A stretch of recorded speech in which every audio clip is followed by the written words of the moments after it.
Ok les gars, aujourd'hui ça va être une vraie vidéo, ça va être encore une fois une vraie vidéo. Voici la partie 2 sur la vidéo du Corona Gym, du mec de Corona Gym avec son deck toxique. Nous allons donc voir cette partie 2. En plus de ça, vous m'avez dit, d'après vous, que c'est la partie la plus hardcore, qui va se passer des trucs de fou. Du coup, j'ai bien hâte, on va pas perdre de temps, on attaque directement. C'est peut-être une bonne idée. Et comme je vous ai dit, la première fois où du coup j'ai ouvert les yeux, c'était là, elle part en vacances, je me dis putain ça fait du bien. Et en fait pendant ces vacances, faut savoir que moi j'avais dit, pendant que toi tu vas être à la plage, faire tes petites photos, tes petits machins, ben moi je vais travailler. Je vais travailler et on avait du coup cette société de vêtements ensemble et on avait aussi, j'avais du coup la société Corona Gym, donc les contenus autres à faire, les vidéos, les machins, j'avais des tournages. Donc pendant que toi t'es en vacances, moi j'ai beaucoup de travail à faire. Il faut savoir, le C-Gym, ça demande énormément de travail. C'est même pas du mensonge, c'est même pas en mode branlette, c'est vraiment, ça demande énormément de travail. Et du coup, à ce moment-là, je me dis quoi? Je me dis, pendant toi, ta semaine de vacances, me parle pas des vêtements, me parle pas de tout ça, je vais me concentrer à fond sur les vidéos, chose que je n'ai pas fait depuis déjà 6 mois. C'est-à-dire que pendant 6 mois, j'avais la tête sur les vêtements, les vidéos, les vêtements, les vidéos, les vêtements, les vidéos. 5 jours, me parle pas de travail sur les vêtements. Au bout de 2 jours, je reçois un message qui me dit, ouais, faut faire ça sur le site des vêtements. Je lui envoie un message, je dis comme je t'ai dit juste avant que je parte en vacances, voilà, j'ai du travail sur les vidéos, j'ai plein de trucs à faire. Ce que tu me demandes, ça peut attendre 1 mois, ça peut attendre 2 mois, ça ne demandait vraiment pas que ce soit fait dans l'impératif. Et en fait, il faut savoir que dès que tu dis non à ce genre de personne, elle perd le contrôle. Et quand je vous dis elle perd le contrôle, surtout quand il y a de la distance et que la personne est à l'autre bout de la France et que toi tu es à Bordeaux et que tu dis non par message. En fait, lui, il lui manque de poigne. Il manque de poigne tout simplement, c'est-à-dire il arrive tout simplement à pas canaliser sa copine. Il lui dit une chose. T'as vu? Là, je vais me concentrer sur le Corona Gym. Je vais me concentrer sur le délire de ma société. Ça me demande énormément de travail. T'as vu? Tu vas me parler des trucs de vêtements plus tard. Ça, c'est ma priorité. Donc, laisse-moi me concentrer sur ça. Ne me parle pas des trucs de vêtements. Et elle, qu'est-ce qu'elle va faire?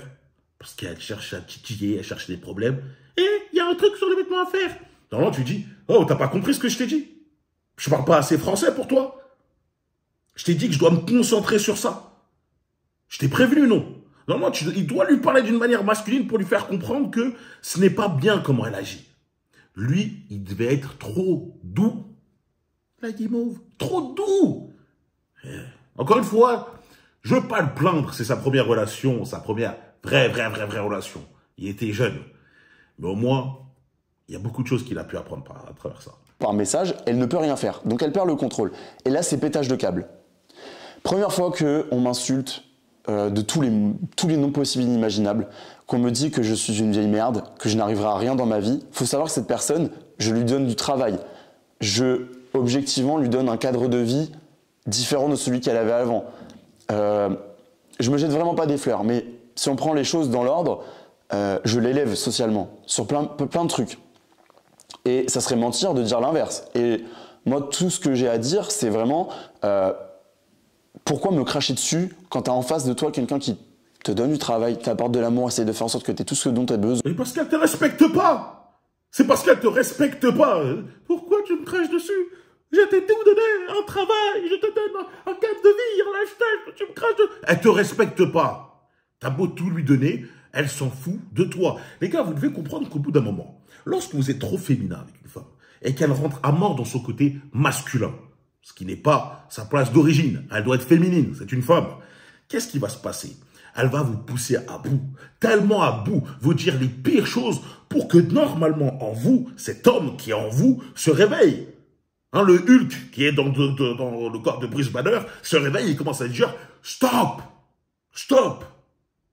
Lui, il n'arrivait pas à faire ça. Donc là, lorsqu'elle t'insulte de tous les noms, je vais pas répéter ça, un pli de merde, je sais pas quoi, nanana, elle attend une chose, que tu lui dises « Cousine, c'est terminé. Toi et moi, c'est terminé. Non, je ne veux plus, c'est fini, je ne veux plus t'entendre, toi et moi, c'est fini. » Et encore une fois, pourquoi c'est pas bien de travailler lorsque vous êtes en couple, etc. Déjà, ce serait votre employé en temps normal, si vous n'avez pas un grand lien d'affinité avec, si c'est pas votre copine, votre femme ou autre, votre frère ou autre, jamais ils vont se permettre de vous parler comme ça. C'est juste parce que justement, il y a cette proximité qui va vraiment de dire « je t'insulte, je t'insulte, je t'insulte ». Où t'as vu ça? Où t'as vu que dans un travail, le mec, ton employé, t'insulte comme ça? C'est impossible. Ou même ton associé t'insulte comme ça. C'est impossible. C'est seulement quand il y a des liens beaucoup trop proches. Encore une fois, pourquoi moi je ne souhaite pas, en tout cas, je ne suis pas pour ça. Il n'y a que dans certaines exceptions où vous êtes vraiment très proche avec votre frère, etc. Et que vous savez, vous le connaissez par cœur, vous savez qu'il y a un véritable lien de respect et tout. Vous savez que jamais vous allez dépasser votre limite parce que c'est votre mentalité, etc. Quand c'est des femmes, quand c'est vos copines et tout, ça n'existe pas. Hein, c'est brouillé, c'est flou. D'accord? Donc, encore une fois, ne jamais faire ça avec votre copine. Jamais, jamais, les frérots. Pour votre propre bien mental. Et même physique, parce qu'après, vous allez devenir tout maigre. Besoin pour que tu sois heureuse. Et dès qu'il y a un truc qui va pas parce que tu perds le contrôle, t'es une vieille merde, t'es un fils de pute. Des trucs comme ça. Donc, on a commencé avec des ta gueule et des t'es un connard. Ah, t'es une vieille merde, tu ne mérites vraiment rien de ce qui t'arrive. Tout ce que tu as, tu ne le mérites pas. Et en fait, c'est des enchères. En fait, moi, à ce moment-là, j'ai pas répondu à ces insultes. Parce que c'était par message. J'ai mis mon téléphone en mode avion, je le réactive 5 minutes après, et je vois que c'est la mise aux enchères. C'est que ça commence par t'es un fils de pute, par t'es un machin, t'es un ci, t'es un ça, jusqu'à dire t'as plus aucun compte à me rendre, tu me dois plus rien. T'es là, ok. Et moi, à ce moment-là... Ok. Il a quoi entre les jambes, sérieux? Tu vois, au bout d'un moment, vous savez, je veux être sympa. T'es jeune, t'es insouciant, etc. Moi, je soupçonne, en tout cas, je le sais, parce que peut-être qu'il va pas vouloir le dire, c'est parce qu'il l'a trouvée trop fraîche. Parce que son boule était trop rond. Parce qu'elle avait des trop grosses lèvres. C'est par ça qu'il n'arrivait pas à dire stop. Hein, au lieu de son délire de j'ai peur de l'abandon, Brian, hein, parce que j'ai vu des commentaires, Brian, le peur de l'abandon, etc. Les gars, au bout d'un moment, même si tu as peur de l'abandon, lorsqu'on insulte ta mère, et que toi, t'oses dire que ma mère c'est tout, je l'aime, etc., normalement, tu es capable de surpasser cette peur de l'abandon. Hein, tu dis que ta mère c'est tout pour toi, et elle t'insulte normal, et toi tu dis ok. Non, c'est bon, frérot. Là, je rentre dans le jeu, je dis ok, pas de souci, j'ai plus aucun compte à te rendre, y a plus rien. Et là, elle prend conscience de tout ce qu'elle a fait, quand forcément il y a ce petit retour de la réalité, que tu prends conscience de ce que tu es en train de perdre. Donc pendant 3 jours, je reçois des messages de son amie qui était avec elle en vacances, qui me dit ouais, elle est en train de vomir, elle est pas bien, elle est pas si. Et moi je suis là en mode c'est bon, stop à la vie où je me fais insulter, stop à la vie au machin, jusqu'à même des moments où même quand elle m'a insulté, j'ai répondu. Je n'ai jamais insulté quelqu'un et j'ai répondu jusqu'à limite ce comportement déteint sur ma personnalité. Je me dis putain, mais qu'est-ce que je fais? Pourquoi je réponds en fait? Je suis une vieille merde à répondre. Ne dis rien, tais-toi. Et à ce moment-là, t'as envie juste de dire mais prends tes clics et tes claques et casse-toi. Ibra, casse-toi. Mais t'as de l'amour au milieu de tout ça. Tu te rattaches au bon sentiment du début. Il a la solution devant lui, partir, dire stop. Et là, il nous rebalance de c'est l'amour, c'est l'amour. Franchement, il est dans une position de femme battue presque, j'ai l'impression. Il n'y a pas de coup, hein. On est bien d'accord, c'est quelque chose de verbal. Bien que souvent le verbal, des fois, peut être un peu plus grave dans certains cas. Mais là, il a vraiment la position de la... C'est vraiment, je vois une femme, moi, quand il parle. Il y a de l'amour. Elle m'insulte, elle fait ça, mais il y a de l'amour, je repense au bon moment. Tu repenses au bon moment lorsqu'elle t'insulte, elle insulte ta mère.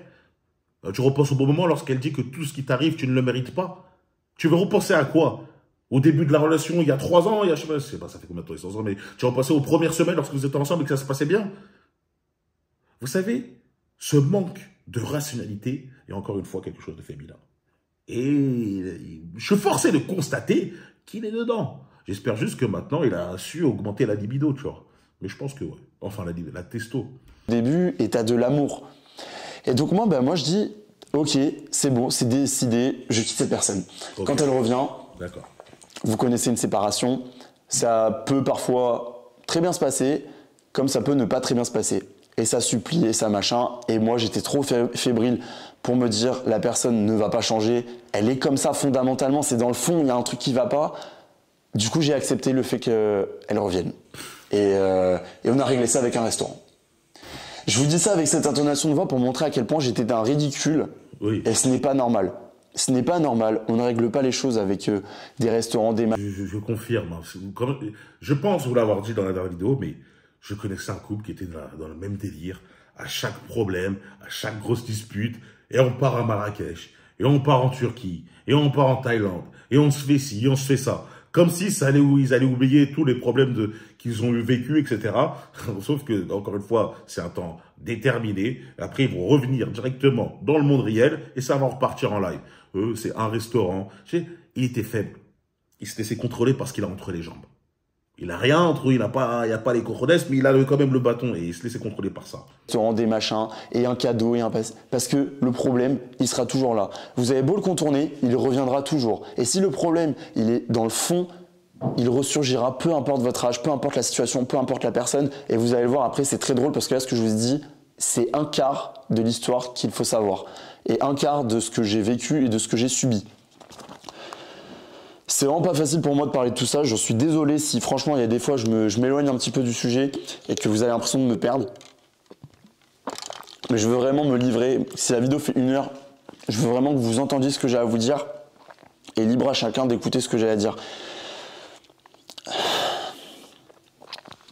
Donc comme j'ai dit, dès qu'il y a un problème, c'est parce que tu as cette peur de l'abandon. Donc tu te remets en question, Et tu as une remise en question, mais que d'un côté. À chaque fois, ouais mais regarde, c'est parce que t'es comme ça. Et toi du coup, tu t'estimes que t'as quoi comme problème dans cette situation? Tu penses que t'es pas en tort? Ouais mais quand je t'ai insulté, c'est parce que t'as pas voulu faire ci. Donc tu te remets en question et tu te dis putain, ouais j'avoue peut-être que j'ai mérité ces insultes. C'est tellement de la merde. En fait, je suis en train quand même de me poser la question de... Il n'a pas d'amis ce mec. Il n'a pas d'amis. Il n'a pas de potes. Il n'a pas un meilleur ami, quelqu'un qui va finalement le conseiller, le dire, frérot, je pense quand même que là, quand elle insulte ta mère, quand elle insulte ton truc, quand elle te dit ça, lorsqu'elle reconnaît aucun de ses torts, c'est chaud. C'est chaud. Elle n'est pas faite pour toi. Genre, il est vraiment dans sa bulle où il est qu'avec elle. Genre, il n'y a personne autour de lui parce que moi, ce qui me semble dans ce Corona Gym, c'est une bande de potes. D'après ce que j'ai pu comprendre. À moins que ses potes sont venus après, mais... Il y a vraiment aucune personne, parce que moi, dans ma relation, parce que moi, je dis, je me moque pas de lui. On a tous déjà vécu une relation similaire. Moi, j'ai vécu une relation similaire. J'avais quand même un entourage où on me disait, ah, frérot, c'est chaud un peu. T'as vu, c'est un peu chaud ce qu'elle fait. Réveille-toi, réveille-toi. Et là, j'ai l'impression qu'il a pas du tout ça. Ou en tout cas, il nous le dit pas et il fait les œillères. Mais quand je vous dis c'est de la merde de tomber sur une personne comme ça, je le souhaite à personne, même à mon pire ennemi, je ne lui souhaite même pas. Parce que vous vous remettez en question et ça vous fatigue. Et vous êtes fatigué. Rien qu'à voir des photos que j'ai retrouvées de moi à ce moment-là, je suis fatigué. Ça se voit sur ma tête. Je suis usé et je n'en peux plus. Et je n'en peux tellement plus que un jour, il y a le truc de trop qui fait que... je ne serai même pas là devant cette caméra en train de vous parler. Je me retrouve dans un drama. Et en fait, tout se mélange. Tout se mélange parce qu'au final, cette sphère intime, cette sphère personnelle se mélange avec le pro, se mélange avec l'amical. Vous êtes amené à ne plus être les mêmes que vous êtes avec vos amis, avec les gens qui vous aiment réellement et qui vous veulent du bien. Et jusqu'à un jour où j'ai failli commettre l'irréparable, c'est un truc, dites-vous que mon père n'est même pas au courant de cette chose. Et je vous en parle aujourd'hui. Je suis désolé papa si tu tombes sur cette vidéo. Ma maman était au courant. Les gars du CJ m'ont été au courant dès le soir même. Je me retrouve dans un drama sur les réseaux sociaux qui m'attaque personnellement.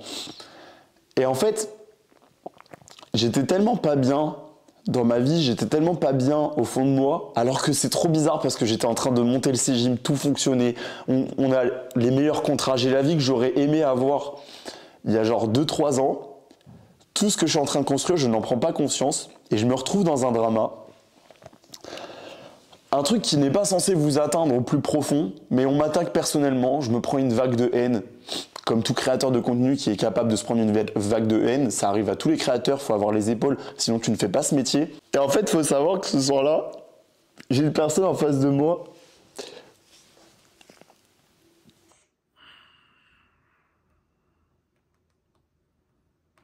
Pour moi, j'ai un cœur un peu de pierre par rapport à ça, mais je vais pas non plus, l'enfoncer. Je sens qu'il est très, très fragile. Il est très, très fragile mentalement. Et là, dites-vous que c'est bien après. Hein. C'est-à-dire que l'histoire est passée, c'est terminé. Voilà, il y a de l'eau qui a coulé sous le pont. Pourtant, il a encore la larmichette. Je le sens en fait. C'est un homme fragile. Il y a des hommes qui sont sensibles. Voilà. Il y a des hommes qui sont très émotionnels. Et on l'a tout de suite senti, la manière de parler, la manière d'agir, un peu les gestes. Il manquait un peu de testo. Mais c'est pas grave, encore une fois. Hein. Le mec, quand je regarde sa vie, il est très focus. Entrepreneur, il agit. C'est quelque chose de puissant que moi j'admire et que j'encourage et que je pousse justement tous les hommes qui regardent la chaîne à entreprendre de la même manière. Mais malheureusement, en tant qu'homme, on doit améliorer tous les aspects de notre vie. C'est comme ça. On doit améliorer notre aspect mental, professionnel, physique et tout simplement relationnel, tu vois, personnel. Donc lui, il a vraiment maximisé, ce qu'on peut dire, l'aspect professionnel. Il arrive à entreprendre, il a monté ça, il est puissant, il a le drive, comme on dit. Hein. Il est poussé, il a envie d'agir. Mais mentalement, ça pêche. Ça pêche. Et malheureusement, c'est pas passé. Et là, moi, je ne suis pas pour ce côté un peu, malheureusement, les larmes qui coulent, etc. devant tout le monde. C'est pas ce que moi, je validerais. Et ça le rend assez faible. En tout cas, mes yeux, peut-être face aux autres, qui sont beaucoup plus sensibles, vont avoir de la compassion, de l'empathie pour lui. Moi, personnellement, je me dis, frérot, t'as vu, relève-toi. Moi, je me dis, cesse tes larmes, sois un bonhomme, sois dur. C'est pas ça qui va te permettre d'avancer, tu vois, c'est pas en pleurant. Mais bon, en tout cas, j'ai pas encore entendu c'est quoi le drame, mais j'espère que c'est pas qu'il a essayé de sauter quoi que ce soit, tu vois. J'ai une personne en face de moi qui, quand je me prends le drama, au lieu d'essayer de m'aider, comme les gars du CJIM, comme mes amis les plus proches qui me disent « Il y aura, on va trouver une solution, t'inquiète, ça va aller », j'ai une personne qui m'en met plein la gueule. Mais quand je vous dis plein la gueule, qui m'en met littéralement plein la gueule. Le problème, c'est pas tant le drama, le problème, c'est cette situation où en fait, j'ai l'impression d'être une vieille merde. Je commence à littéralement croire à ce que cette personne me dit en me disant « Bah, t'es une vieille merde ».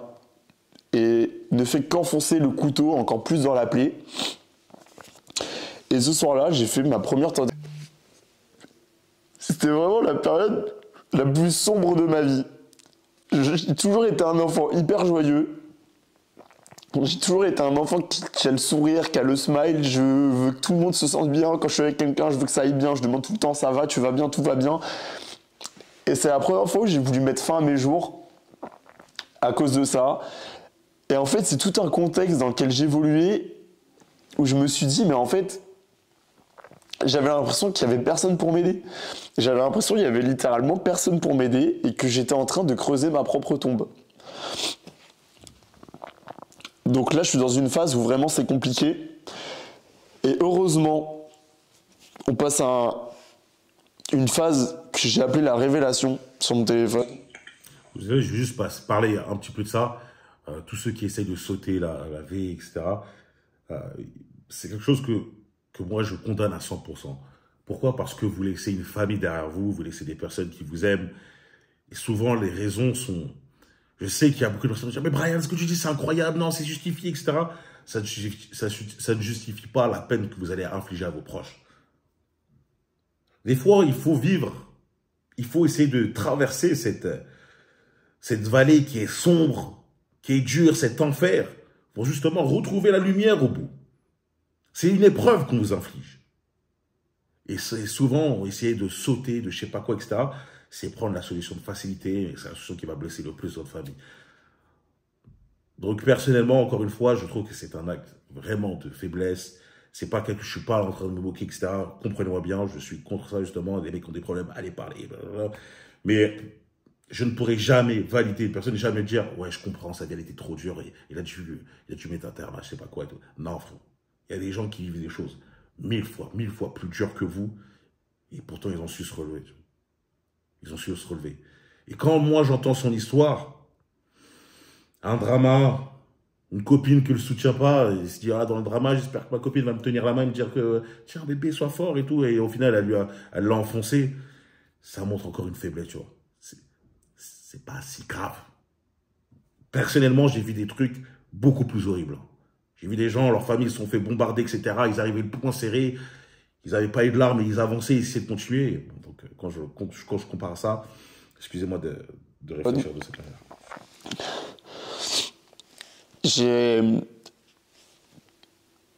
Faut que je me calme, là, j'en peux plus.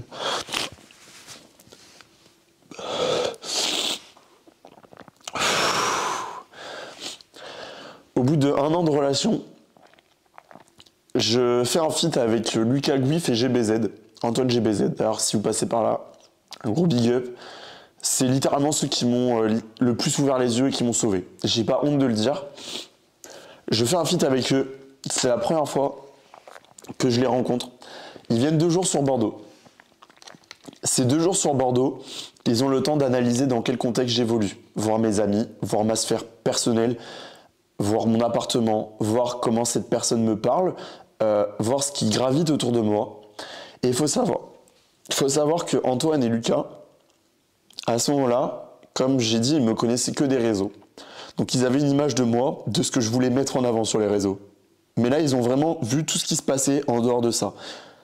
Comme j'ai dit, la façon dont la personne me parlait, ce qu'elle me disait. Et en fait, il faut savoir que pendant ces 2 jours où ils étaient là, Antoine a vachement analysé l'univers dans lequel j'étais. Il a vachement analysé, il a vu un garçon qui grandit sur les réseaux, mais il sent qu'il y a un truc qui va pas. Jusqu'à ce jour où, le 2e jour, le soir, juste avant qu'il reparte sur Paris, Antoine me dit, ça va peut-être même vous faire rire un peu plus par rapport à ce que je viens de dire avant, Antoine me dit, écoute Ibra, il est posé torse nu dans son Airbnb, c'est troubadour.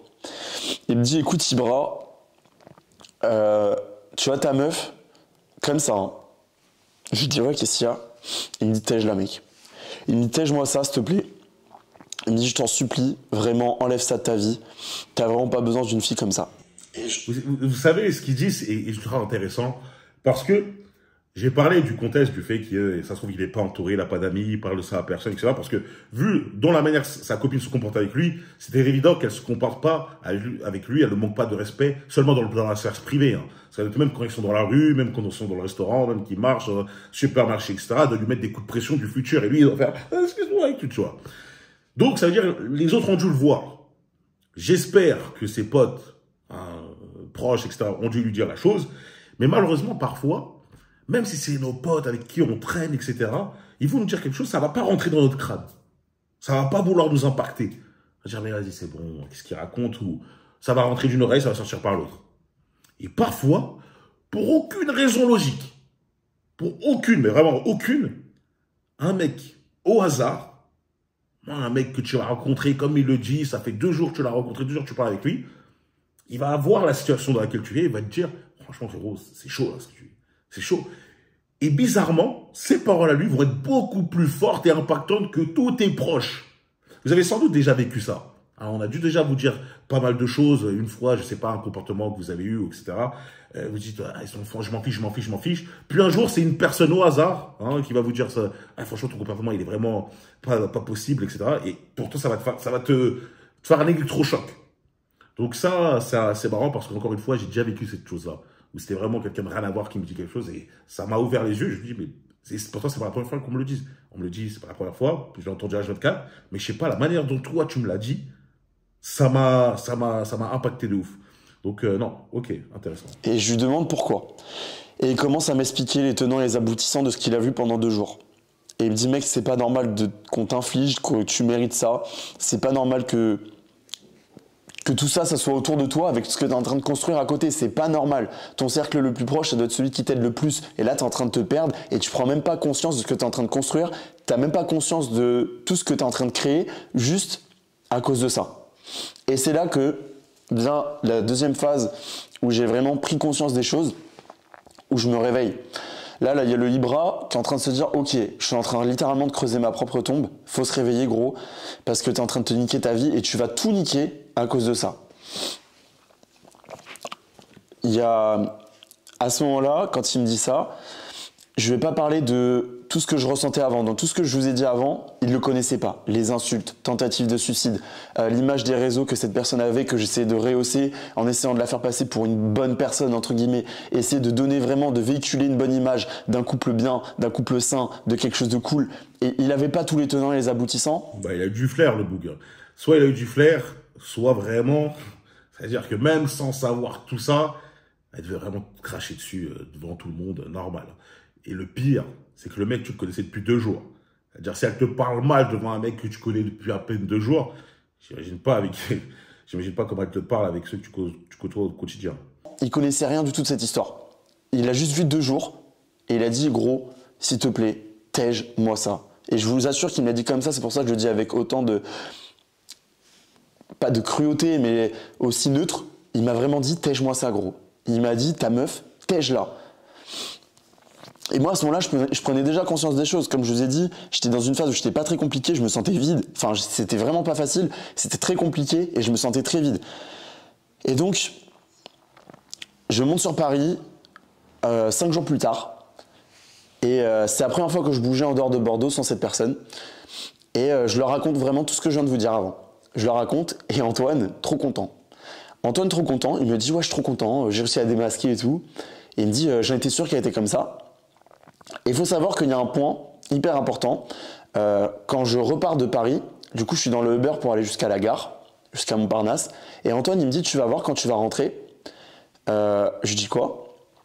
Il me dit elle va te demander « Ouais, vous avez parlé de quoi ?» Ça va être un des premiers trucs qu'elle va te dire. Je dis « Ouais, ok, bon, arrête de nous faire le psychologue à 2 balles. » Lui, dans ma tête, je me dis ça, pour être tout à fait honnête. Je me dis « Bon, ok, t'as capté comment cette personne était, mais ça se trouve, elle va pas me dire ça, quoi. » Il me dit « Je t'assure, elle va te demander ça. » Je lui dis « Ok. » Je rentre sur... Il a certaines mimiques, franchement, c'est chaud. Je sais, là, j'interromps un peu la vidéo pour rien, mais il a certaines mimiques... En fait, il n'est pas fait pour sortir avec ce type de femme.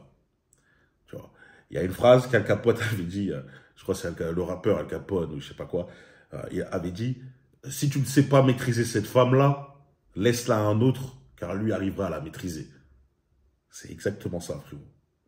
Malheureusement, cette femme n'était pas faite pour toi, car tu n'avais pas la puissance pour, la dureté pour calmer cette femme-là. T'étais un peu trop doux. Il te faut une femme un peu plus douce. Il te faut ce genre de choses-là. Parce que crois-moi, cette femme-là, même si elle s'est comportée comme une vache, comme une folle, incroyable avec toi, avec un autre, ça ne sera pas forcément la même chose. Pas forcément. Sur Bordeaux, je prends le train, j'arrive en plein milieu de l'après-midi. Une des premières questions qu'elle me pose, c'est « Ouais, vous avez parlé de quoi ?» Et là, je vous assure que ma tête, c'est à peu près la même que celle que je viens de faire, je pense. Je suis en mode, what the fuck? What the fuck? Qu'est-ce qui vient de se passer? Genre, elle m'a vraiment demandé ce qu'il m'a dit dans le Uber 2h30 avant, là. Et en fait, je me dis, en fait, il a raison. Et à ce moment-là, il n'y a plus de doute. Je sais que j'ai en face de moi une personne qui va me détruire, qui va clairement me détruire. Et Antoine, il me dit, gros, si tu penses que la phase que tu as passée là, c'était la plus compliquée, je peux t'assurer que celle qui arrive, ça va être la plus compliquée. Et c'est de là, pour ceux qui écoutent les podcasts Toxicity, que vient en partie la phrase, si t'es dans l'enfer, trace ta route. Et genre, trace. Parce qu'il y a une fin à tout ça, mais si t'es dans l'enfer, faut tracer. Et moi, il m'a dit, ton enfer, il commence maintenant. Et moi, je me suis dit, ok, c'est pas possible, ça peut pas être pire que ce qui s'est passé avant. Les insultes, la façon dont je me faisais rabaisser, ça peut pas être pire. Et du coup, il y a 6 mois de préparation où je jure à Antoine, je dis, je t'assure, à Antoine et à Lucas, je dis, je vous assure, je vais la quitter, vous avez ma parole. Juste, il faut que je prépare tout ça. Une société ensemble, un appartement ensemble, pas mal de trucs en rapport. Je suis quelqu'un qui donne beaucoup. Et pendant ces 6 mois, il y a quelques petits trucs qui sont assez drôles, dont je vais vous parler. Donc comme je dis, 6 mois d'anticipation. Je vous ai dit que la marque de vêtements était créée ensemble. Donc cette personne était rémunérée sur les ventes Corona Gym. Et moi, je commence à rentrer dans une phase où je commence vraiment à capter la manipulation. Je commence vraiment à capter que dès que je dis un truc, on me renvoie la balle. J'ai vraiment l'impression de parler à un putain de mur. Et quand je dis « Ouais, mais regarde, t'es comme ça », et je commence à lui énoncer que je capte comment elle est, elle me dit « Non, mais c'est toi qui es comme ça ». Qu'est-ce que tu veux dire à ça? Qu'est-ce que tu veux dire? Soit t'as pas confiance en toi et tu dis « Ok, c'est moi qui suis comme ça ». Ce que toi, t'as fait depuis toute la relation, hein, c'est juste à accepter, à te dire « Ah, bah finalement, je pense qu'elle a raison, je pense qu'elle a raison. » Soit en réalité, t'as un bonhomme et tu dis « Non, non, là, j'ai vraiment démasqué ta personne, je sais exactement comment tu fais, ça sert à rien de me mentir, t'es comme ça. Et avec moi, ça ne fonctionne plus. À partir du moment où ça ne fonctionne plus, blablabla, tais-toi. Là, on va régler les choses, on est sur la fin. Comme il a dit, les appartements, la société, etc. On va faire en sorte de faire un partage équitable, et puis basta. Elle va pleurer, elle va essayer de faire ci. Non, mais ça sert à rien. Et si t'es pas contente, on va le faire à travers, via d'autres personnes, c'est tout. Et il y a un problème. Sauf que tu te rappelles un truc, c'est que quand tu lui parlais par exemple de ses ex, bah, elle disait exactement la même chose. Tous mes ex sont des manipulateurs, tous mes ex sont des machins. Et toi, tu t'es un peu positionné en mode, putain, la pauvre, elle est vraiment tombée sur des personnes qui sont pas ouf, ça me fait chier. Ça, c'est évident, ça, c'est la phrase préférée des femmes. Mes ex sont des pervers narcissiques. Mes ex, ils ont fait ci, ils ont fait ça. Ils ont tous les problèmes du monde. C'est eux qui ont tout fait foirer. Elle est là. C'était la sainte. Elle était chez elle en train de lire la Bible ou je sais pas quoi. Elle était en train de faire à manger. Elle était tranquille. Elle sortait pas. Elle disait pas un mot plus haut que l'autre, etc. J'entends toujours ça. Quand une femme me sort ce problème de ouais, mes ex, ils ont fait ça, ça, ça. Je me dis que ça n'est pas sérieuse. Tu vois. Je dis qu'elle est dans le déni. Je dis que c'est pas une femme qui a une maturité assez élevée pour comprendre que non, souvent, il y a des torts chez chacun, tu vois. Après, personnellement, peut-être que ça peut arriver. Si le mec, vraiment, elle a fait à 100% tout bien, et le mec, il est arrivé, il a tout arraché, vas-y. Mais en réalité, ça peut arriver une fois, pas deux, tu vois. Trompe-moi une fois, faute à toi. Trompe-moi deux fois, faute à moi. Ça, c'est ma position de victime. Mais de victime pendant des années. Elle dit pas, oui, c'est bien passé avec machin et tout. Ou sinon, elle va te le dire, mais pour te faire plaisir. C'est full manipulation. Et donc, moi, à ce moment-là, je décide quoi? Je m'entraînais de temps en temps dans un fitness park qui est à côté de chez moi, en plus du C-Gym. Et en fait, je tombe avec un de ses ex, qui s'entraîne dans la même salle. Et je savais que cet ex-là, il connaissait le Corona Gym, il me connaissait, il savait que j'étais avec cette personne. Et je vais le voir. Et on commence à parler, il me dit, je savais qu'un jour, tu allais venir me parler. On a une discussion pendant au moins 1 heure et demie. Et il me dit, gros, une phrase qui marquera à tout jamais. T'as un très bon potentiel sur les réseaux. T'as l'air d'avoir une vie qui est quand même très cool. Ne te perds pas dans tout ça. Je peux t'assurer qu'avec elle, tu vas perdre toute ton énergie. Et tout ce qu'elle te fait ou va te faire, je l'ai vécu avant. Et quelqu'un d'autre l'a vécu avant. Et ainsi de suite. Et jusqu'au moment où on se livre littéralement, lui et moi, on partage des moments où lui me met les points sur les i de certaines situations qui se sont passées avec elle. C'est très femme, hein. Ça fait très, très femme ce qu'il dit. Un délire de, voilà, j'ai rencontré son ex, on a parlé, oh putain, elle faisait toi aussi, elle faisait ça, oh toi aussi, elle faisait ça, ça. D'accord. Bon, moi juste, je vais rebondir par rapport à une chose, c'est l'énergie quand il a dit, ouais, t'as du potentiel et fais gaffe, tu te perds, tu vas perdre de l'énergie. Vous avez déjà, sans doute déjà rencontré des personnes qui vampirisent votre énergie. Des personnes avec qui vous avez un lien d'attache, que ce soit une famille, que ce soit un ami proche, etc. Mais lorsque vous êtes avec lui, parce que vous le connaissez depuis un certain temps, parce qu'il fait partie de votre famille, vous vous forcez à rester avec lui, à parler, à lui répondre lorsqu'il vous parle, ou à le voir, à le croiser, etc. Mais ça vous fait du mal. Ça vous fait du mal, vous êtes mal à l'aise, vous sentez que une fois que vous avez passé 30 minutes avec lui, tu as l'impression que tu as fait un marathon de 4 heures et tout. Les gars, lâchez l'affaire. Lâchez l'affaire, concrètement. Partez. Même si je sais que ça vous fait mal, la famille, c'est le sang, c'est le... Les gars, au bout d'un moment, il faut réfléchir pour soi, tu vois. Je dis, attends, à chaque fois que je suis avec lui, je me sens pas bien. Je parle avec lui, j'ai l'impression de parler avec un pitbull, je parle avec lui, j'ai l'impression que j'ai fait un oral, j'ai fait, comment on appelle ça, une présentation de je sais pas combien de temps. Là, c'est bon, ça me fatigue. Ma tête, elle va exploser. Laisse tomber, on se voit de loin. Petit SMS de temps en temps, je te réponds tous les 4 heures. Ça suffit. On garde un lien comme ça, mais ne venez pas, tu vois, ne restez pas proche des mecs qui vous vampirisent d'énergie. Laissez ça aux autres. Parce que ces personnes-là, je peux vous le dire, elles n'ont même pas conscience qu'elles sont comme ça. Elles n'ont véritablement pas conscience. Elles pensent même que c'est le monde autour d'eux qui est étrange et qui est chelou. Alors que c'est leur rythme de vie, d'être à 100 à l'heure, de parler à tout le monde, de créer des problèmes, etc. Il faut vite s'épouser. On n'a plus l'âge pour ça. Hein. Et ça va intéresser que les petites des 20 ans. Ah, j'aime bien, ça crée du peps dans la relation. Vous allez voir qu'au bout d'un moment, quand tu grandis, c'est plus la même. Hein. On a besoin de la paix d'esprit pour évoluer dans notre vie. Avec elle, et elle me dit, voilà, il s'est passé ça, ça, ça. Parce que bizarrement, quand c'est lui qui le raconte, c'est pas du tout la version que on m'avait dit. Sauf que cette version que lui me dit en me disant, voilà, il s'est passé ça, ça, ça, je me suis fait insulter, on a insulté mon père, on a insulté machin. Forcément, tu te dis, bon, peut-être que lui aussi me ment. Tu vois, tu remets tout le monde en question. Jusqu'à, tu demandes le contexte à une amie, elle, qui va te dire, ah ouais, oui, c'est vraiment passé ça. Et au final, la vérité émerge. Et c'est à ce moment-là vraiment où toute la situation a littéralement basculé. Comme je vous dis, là c'était l'enfer, mais quand je vous dis l'enfer, préparez-vous parce que c'est digne d'un épisode de Black Mirror.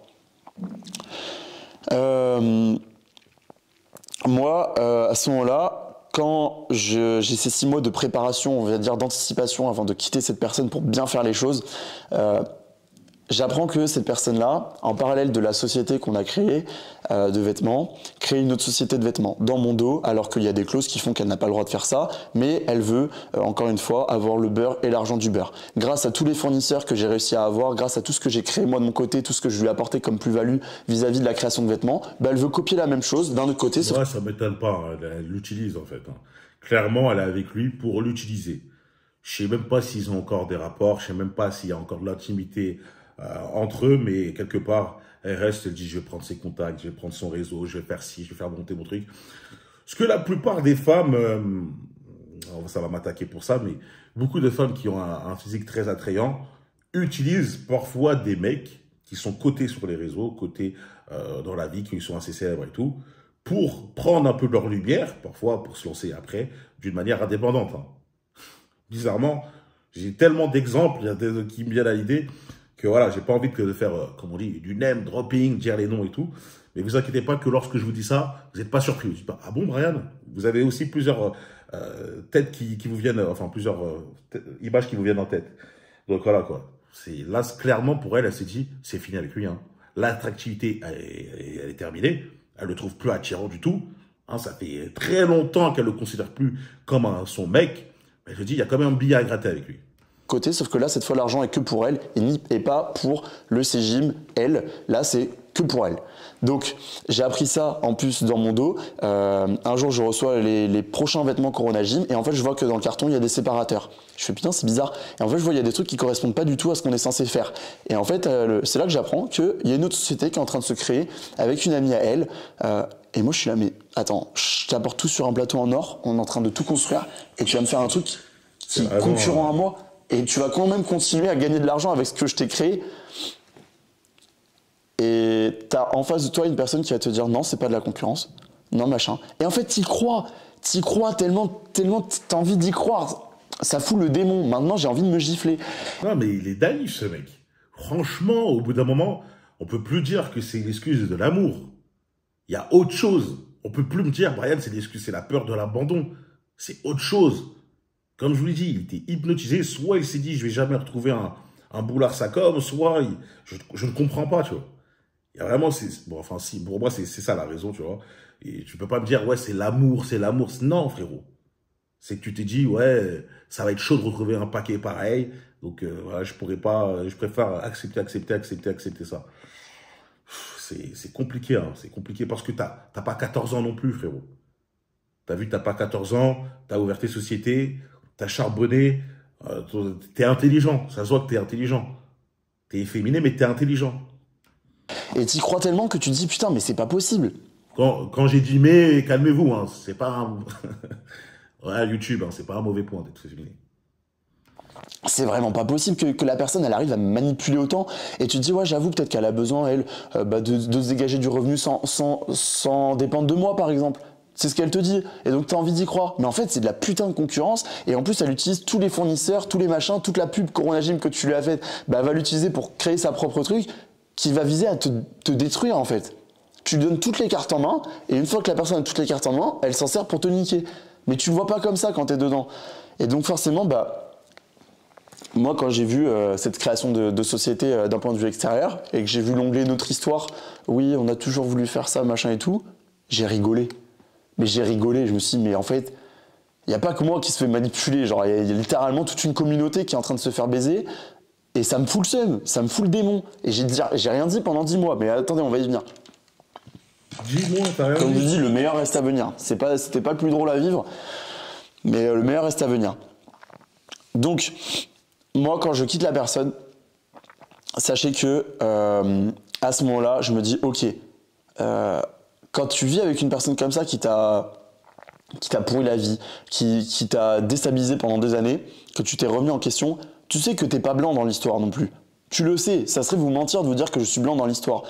Mais pendant 2 ans, quand t'infliges on va dire, une pression psychologique sur quelqu'un qui, en plus, crée quelque chose à côté, qui demande beaucoup d'énergie, tu lui interdis de faire des vidéos YouTube avec, par exemple, je sais pas, vous vous rappelez Pauline l'athlète avec qui on a fait du crossfit? Enfin, pas du crossfit, du streetlifting, elle va me tuer si elle voit cette vidéo. Interdit de faire une vidéo. Pourquoi? Bah, parce que c'est une meuf. Ok, d'accord. Ok. Donc toi, tu te prives de plein de trucs, mais elle, mime, OnlyFans, tous ces trucs-là. Exactement ce que j'allais dire. Genre, non, on fait pas de vidéo avec elle. C'est une femme. Et en tout cas, toi, pour l'instant, elle se permet de faire mime OnlyFans. Tu sais, c'est le monde à l'envers. mais au calme. Genre, c'est toi le problème dans l'histoire. Pas de souci. Tu te remets tellement en question, pas de souci. Donc, je viens à ce moment-là où je quitte cette personne et j'envoie un vrai message. En plus de la façon dont je la quitte en vrai, où je lui dis ouais voilà faut arrêter, on peut plus continuer comme ça. J'envoie un vrai message qui structure et qui dit on va faire ça bien. J'ai des amis à moi, je suis hyper bien entouré. Vraiment à ce moment-là, je suis hyper bien entouré. On va faire ça bien, on va séparer les meubles correctement de ce que t'as payé, ce que j'ai payé. On va tout faire bien. La société, machin, on va tout séparer. Et j'ai quelqu'un qui me dit, mais ouais, pas de souci, nickel, on va tout bien faire. T'inquiète pas, y a pas de souci. Moi, je me dis, ok, ça va bien se passer.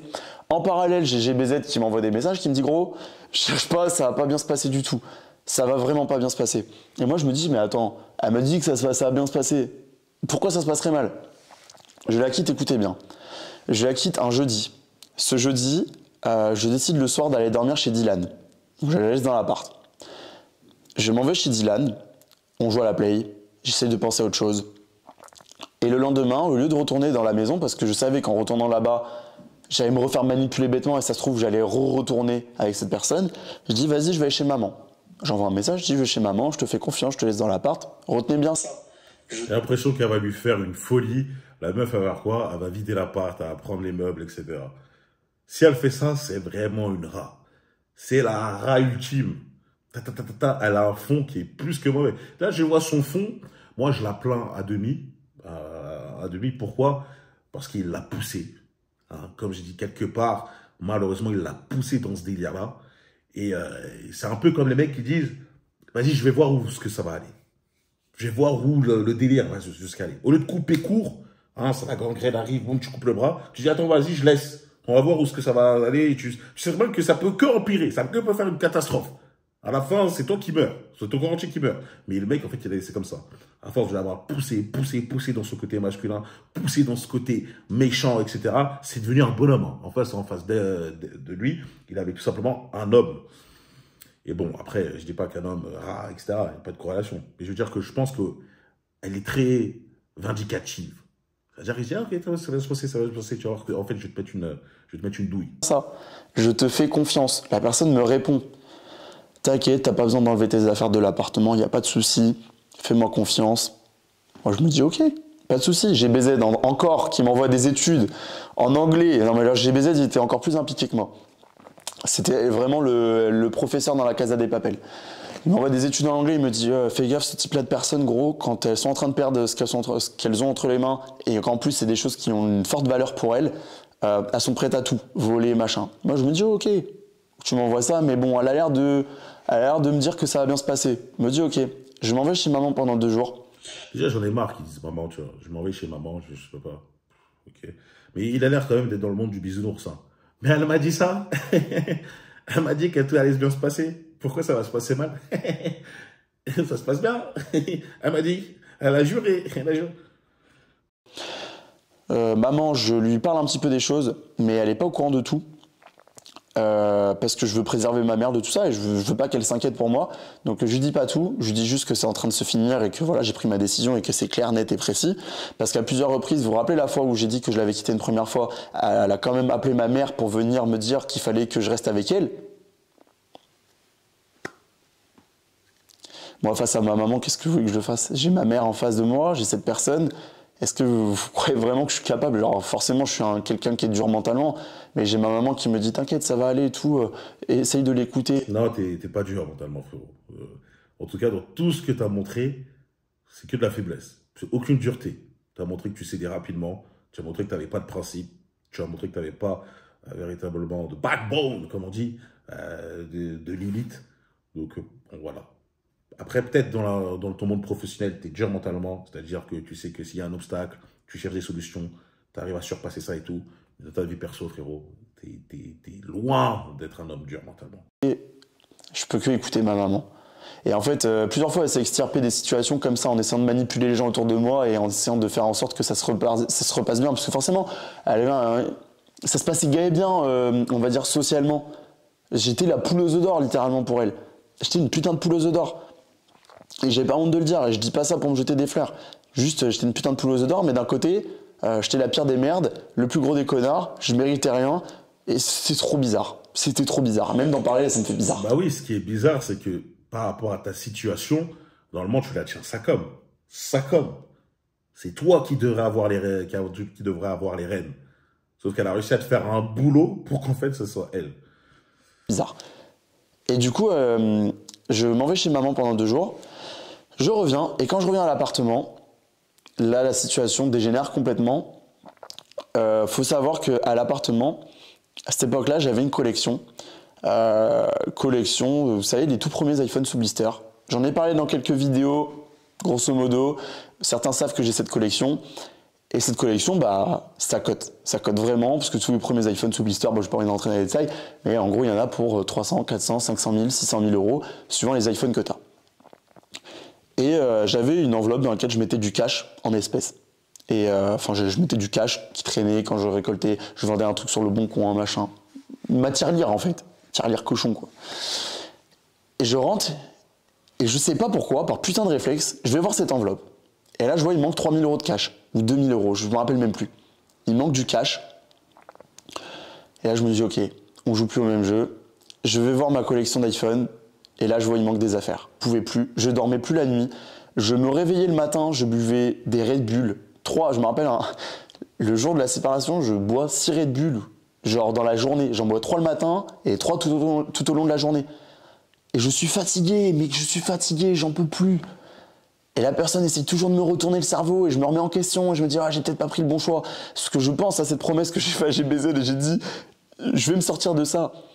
Et à ce moment-là, vraiment, j'avais pris conscience des choses et j'étais là, j'ai vraiment une personne mauvaise en face de moi. Et du coup... Mais qu'est-ce qu'il lui faut de plus, là? Tu vois que tu rentres chez toi, elle t'a volé de l'argent, elle te vole un DR de ta collection qui coûte bonbon. Qu'est-ce qu'il te faut de plus? Là, tu dois te dire véritablement, ok, d'accord, là, j'ai pris la bonne décision. Là, c'est ce que j'ai pris la bonne décision, je dois partir. La meuf, elle est vraiment sans foi ni loi. Là, c'est pas le délire de, peut-être que j'aurais dû rester. Je sais pas ce qu'il lui faut de plus. Quand je vois qu'il manque des affaires à la maison, il manque du cash, il manque 200 000 euros d'iPhone, je me dis, ok, on joue plus au même jeu. Là, on oublie le Ibra, on va bien faire les choses, ça va bien se passer.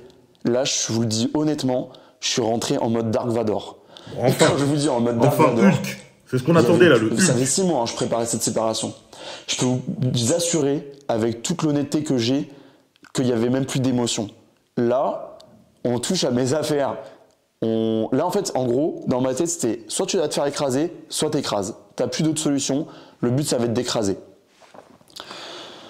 Donc, ce qui se passe, c'est que j'envoie un message à ma maman. Je lui dis, écoute, je venais de la laisser le matin même, quand même. Je dis, voilà, il manque ses affaires à la maison. Est-ce que tu peux venir à la maison? Elle me dit, ok, j'arrive à la maison, il n'y a pas de souci. Je lui envoie un message parce que quand elle avait besoin de moi pour essayer que vous vous remettiez ensemble, elle savait où me trouver. Pourquoi je répète toujours le délire de Hulk, hein, là, je pense, c'est parce qu'à un moment, quand j'avais été trop gentil dans une situation qui était exactement similaire presque, avec une femme qui était, que je trouvais bien, etc., je pensais qu'au bon moment, lorsque ça se passait mal et tout, mon pote m'avait dit cette phrase-là. Il m'avait dit, gros Brian, t'es pas toi. Là, t'es trop gentil. Réveille-toi, montre. Et c'est quand j'ai montré que ça se passait mieux. Donc là, quand il me parle qu'il est venu en mode Dark Vador, sans émotion, le truc, ça vient tard. Ça vient trop tard. Mais au moins, c'est venu. Et à partir de là, normalement, il n'y a plus de retour en arrière. À partir de là, c'est pas tu deviens sans émotion, puis elle te faire un sourire. Et ça... Non, là, tu dis, ok, elle a dépassé les limites. Elle a essayé de me voler. Elle a essayé de faire ci. Et tu vas penser qu'au mauvais moment. Et malheureusement, ça va être quelque part ton carburant pour pouvoir partir de cette relation. Donc, c'est un mauvais côté pour un bon. Parce qu'elle savait que ma mère était hyper naïve. Elle lui envoie un message, ma maman, et elle lui dit, voilà, j'arrive à Bordeaux, je prends le premier train, il manque des affaires, tu viens à la maison. Moi, je renvoie exactement le message. Je dis, il va falloir venir à la maison et on va s'expliquer. En face de moi, j'ai quelqu'un qui me dit, mais je n'ai pas tes affaires. Je sais pas où elles sont. Qui a pris tes affaires? C'est pas moi. Qu'est-ce qu'il a dit? Ouais, t'es parano, qui se passe dans la vie, on a raconté de tout. J'ai absolument rien volé, va inventer ce que tu veux, jamais rien volé. On se croisera à l'appartement pour discuter de la folie. Tu es nul, toi, regarde-toi dans un miroir. Vraiment, la vérité va t'exploser à la tête un jour. J'ai tellement essayé de t'aider que je me suis perdu dans ta manipulation. Ouais, bon, ok, elle dit quoi, normal. C'est pas moi qui les ai prises, ça doit sûrement être quelqu'un qui est rentré dans la maison. Et moi, je suis en mode, mais putain, elle se fout de ma gueule en plus. Ouais. Elle commence à me rendre fou. Et du coup, je me dis, bon, comment je vais faire pour sortir de cette histoire? Genre, comment je vais faire? C'est pas possible de sortir de cet enfer. Du coup, à ce moment-là, qu'est-ce que je fais? J'envoie ce message, elle me dit, j'ai pas tes affaires. Ma maman lui envoie le message, elle dit, c'est là que c'est très drôle. Et c'est là que je vous dis que la manipulation est à son paroxysme. Ton fils est un manipulateur parano. Je me suis renseigné avec un psychologue. Il doit aller voir un psychologue pendant 10 ans, à hauteur d'une séance par semaine. Elle dit ça à ma mère. Elle dit ça à ma maman. Je n'ai pas ses affaires. Je jure sur la vie de ma mère que je n'ai pas ses affaires. Moi, je suis choc. Elle a dit voilà. C'est bon, elle a dit voilà, c'est bon, on la croit. Je suis choc barre. Moi, je suis choc barre. Je suis là, ils sont mes iPhones. Ramenez-moi mes iPhones. Et là, vraiment, quand je vous dis je rentre en mode gros connard, mais je rentre en mode gros connard. Je dis ok, il n'y a pas de souci, je suis pas dans mes affaires. Toutes les affaires de l'appartement, j'ai tout mis dans des sacs poubelles. J'ai tout foutu dans le salon. Et quand ma mère lui dit qu'il faut venir à 18h, elle dit ok, j'arrive à 18h. Rappelez-vous, on est sur une personne qui me dit je ne sais pas où sont ses affaires. Je jure sur la vie de ma mère que je n'ai pas ses affaires. Et moi, je suis en mode ok, si elle a touché à mes iPhones et qu'en plus ils sont abîmés, je vais serrer, je vais péter mon crâne. Et en fait, elle arrive à la maison. Écoutez, parce que franchement, le dénouement de l'histoire, il est là. Vraiment, l'histoire, le truc le plus stylé de l'histoire, il est à ce moment-là. Et vraiment, c'est là où il y a eu retournement de situation et que c'est vraiment rentré en mode Black Mirror épisode. Je vais prendre une gorgée d'eau avant de vous raconter parce que c'est une vraie dinguerie ce qui s'est passé. Donc moi, je suis à la maison. Les gars, je les préviens. Hein. Je leur dis, voilà, il s'est passé ça, ça, ça. J'ai baisé, je dis, voilà, il manque des affaires. Lui, il en profite pour me dire, regarde, je t'avais prévenu. Il va te manquer des affaires, elle va te voler des trucs. Et je lui avais dit, non, elle va rien faire et tout. Et il me dit, je t'avais prévenu, gros, ça va être un enfer. Tu pourras pas t'en débarrasser comme ça. C'est clairement pas possible, tu pourras pas t'en débarrasser comme ça. Et là, elle arrive à la maison, elle voit ses affaires dans les sacs poubelles. Moi, je dis, bah, cherchez mes affaires, cherchez mes iPhones, je sais pas où ils étaient. Et il était à peu près genre 22h. Peut-être même un peu moins, je crois, il était 20h. Les gars du CJ m'attendent patiemment de savoir ce qui va se passer. Et moi, dans ma tête, je suis là, mais en fait, elle va même pas avouer que c'est elle qui a pris mes affaires. Et comment je vais faire pour lui faire putain d'avouer que c'est elle qui les a pris? Et en fait, dès qu'elle arrive dans la maison, il y a sa mère, elle, ma mère et moi. Donc on est 4 autour d'une table. Et dès le début, ça annonce la couleur, cette personne me dit, viens, on va parler dans la cage d'escalier. Donc je me retrouve qu'avec elle et moi dans la cage d'escalier. Et là, j'ai quelqu'un en face de moi qui rigole et qui me dit, bon bah du coup, t'as plus tes affaires. Je peux peut-être t'aider à les récupérer, qu'à une seule condition, que si tu quittes le bail de l'appartement ce soir. La meuf, elle le respectait vraiment plus. Elle en avait vraiment rien à faire de lui. Elle le... Ah, c'est grave. C'est grave d'en arriver là, les gars. Voilà pourquoi il faut toujours absolument couper court, dès le départ, rapidement. Parce que ne croyez pas qu'avec le temps, ça va s'arranger. Le temps empire toujours les choses. Ça va jamais être mieux. C'est pas, ah, ça commence mal, mais t'inquiète, avec le temps, ça va s'arranger. Non, ça commence mal, ça va être pire. Faut que ça commence bien, frérot. Là, c'est...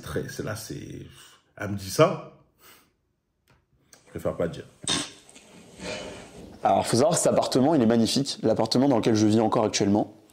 Et c'est là que je me dis, ok, l'importance du cadre social dans lequel elle gravite a une importance tellement folle qu'elle est capable de faire du hors-piste jusqu'à me voler des affaires pour me faire du chantage pour quitter l'appartement parce qu'elle sait que financièrement, elle pourra rien faire parce que du coup, c'était mon employé.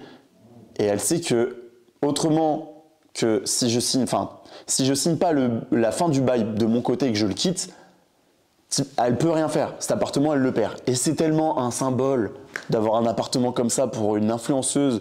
C'est tellement un symbole de se dire, putain, regardez dans quel monde je vis, regardez mon appartement, comment il est beau, qu'elle est prête à tout pour le faire, pour le garder. Donc j'ai quelqu'un en face de moi qui rigole et qui me dit, bon, du coup, si tu veux les récupérer.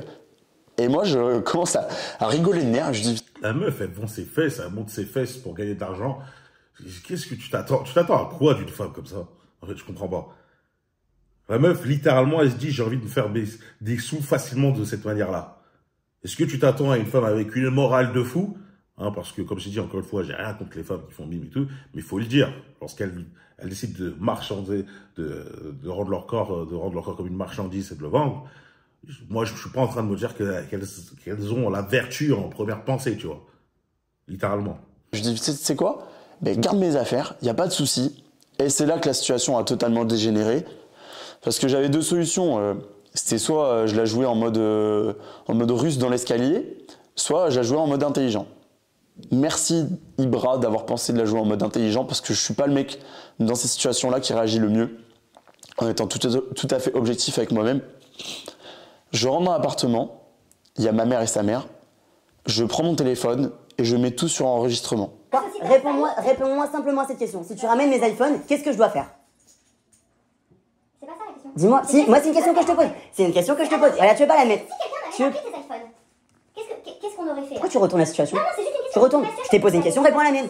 Dis-moi, pose-moi, réponds-moi. Je te pose une simple question. Tu me ramènes mes iPhones, qu'est-ce que je dois faire en échange? Mais comme ça, c'est clair. Dis-moi, regarde. Demain, j'ai mes iPhones, tu me les ramènes, qu'est-ce que je dois faire en échange? Dis-moi, réponds-moi. On va dire comme quoi il te quitte la maison. Je dois faire quoi? Je dois signer un papier comme quoi je romps le bail, c'est ça? Voilà, c'est ça. C'est pas moi qui vais ramener les iPhones déjà. Oui, bon. Tu sais où sont les iPhones? Dans les médias, je sais pas. Oui, d'accord. Elle a honte de rien. Elle a honte de rien. Aujourd'hui, Miguel, je sais pas. Peut-être que si je charge, je vais trouver. Je vais savoir. Quand t'es devant, t'as un pouvoir de médium. Tu sais, tu touches l'iPhone, tu vas savoir où il est. On ne te fout pas de nous. Tu vois.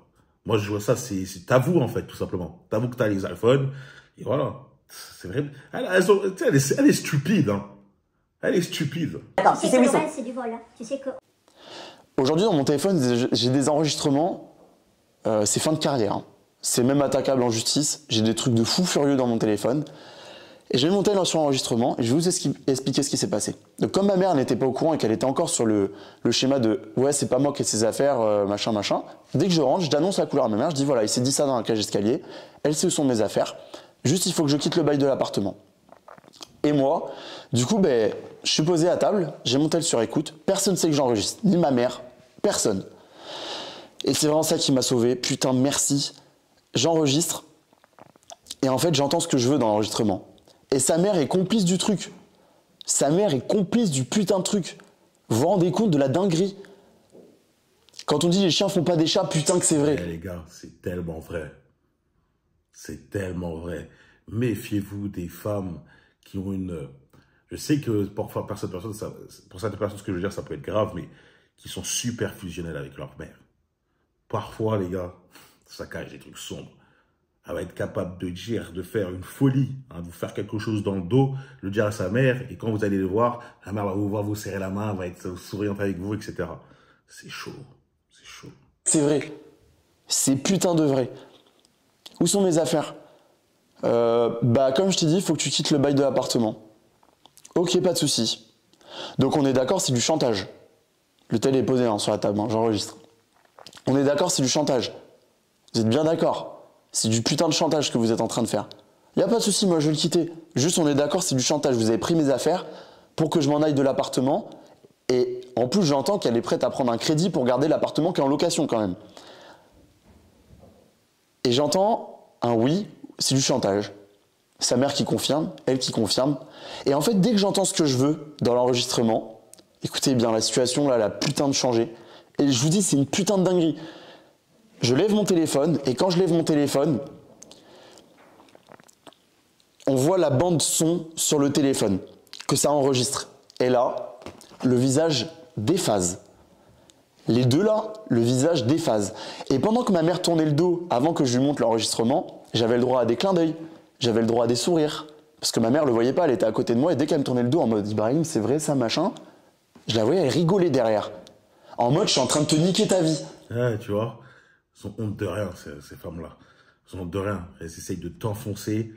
Même si, comme je le dis, hein, après l'amour, c'est la haine. Après l'amour, c'est la haine. C'est directement, on essaye de te tuer, de te tuer littéralement, tu vois. Enfin, de t'enterrer, Hein, ça va rigoler, sourire narquois, clin d'œil, etc. Et même parfois, ça va espérer que tu pètes un câble.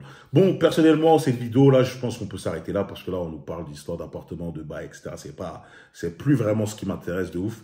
Mais j'espère quand même que vous avez pu apprendre certaines choses, voir quel type de comportement il faut éviter lorsqu'on parle lorsqu'on est tout simplement en couple avec une certaine femme qui a un gros caractère et qui est capable de passer du chaud au froid. Il faut vite mettre les termes, dire les termes, avoir une ligne directrice, avoir des principes, ne jamais déroger. Lorsqu'on dit une certaine, lorsqu'on va dire, je ne vais pas dire menace, parce que dire, dis menace, hein. Non, lorsqu'on dit une certaine chose, eh ben, on est capable de l'appliquer, de montrer qu'il y a des conséquences à certains actes.